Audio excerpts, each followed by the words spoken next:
పీకే గారు పవన్ కళ్యాణ్ గారు చాలా సందర్భాల్లో మహిళల సేఫ్టీ గురించి మాట్లాడడం జరిగింది. మహిళల యొక్క అభివృద్ధి గురించి సేఫ్టీ గురించి ఆయన మాట్లాడారు. ఇది ఏం సేఫ్టీ అని నేను అడుగుతున్నా ఇవాళ ఆయన. మీ బలం చూసుకుని కాదా మన వేలితోనే మన పొడిచే ప్రయత్నం కాదా ఇది? ఒక సెక్టర్ ఆఫ్ మీ కాపులందరూ మీ వైపు ఉన్నారని చెప్పి వాళ్ళకి నచ్చని వాళ్ళని కాపు కులం స్టాంపు వేసి దాడి చేసి మూకుమ్మడిగా ఇది ఆలోచించుకోవాలి పవన్ కళ్యాణ్ గారు.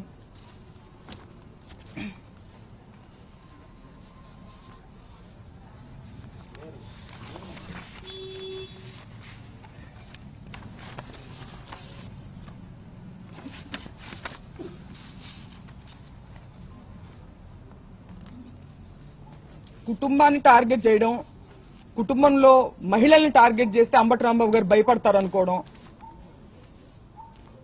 ఆయన దేనికి భయపడట్లేదు, నేను అరెస్టుకు భయపడను, నేను రెడ్ బుక్ కు భయపడను అని ఎందుకన్నారు?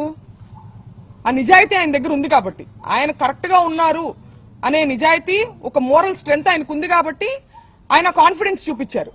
అంతేగాని ఈ రకంగా ఆయన మహిళల మీదకి వస్తే అయితే మేము మహిళల మీద దాడి చేస్తాం, మీ ఇంట్లో మహిళల మీద, అప్పుడు కూడా నువ్వు భయపడవా అని అనడం ఇది రౌడీజం అవుతుందా, రాజకీయం అవుతుందా? స్టేట్ లో లా అండ్ ఆర్డర్ ఉన్నట్ట అల్లరి మూకలను ఎంకరేజ్ చేసి పోలీస్ వ్యవస్థను పూర్తిగా నిర్వీర్యం చేసి దగ్గరుండి వాళ్ళని ఎంకరేజ్ చేస్తూ స్త్రీల మీదకి ఉసిగొల్పుతూ బయట ఉండి ఒక మహిళా ఆధ్వర్యంలో ఒక మహిళా హోమ్ మినిస్టర్ ఉన్నటువంటి స్టేట్ లో ఇది జరుగుతుంది.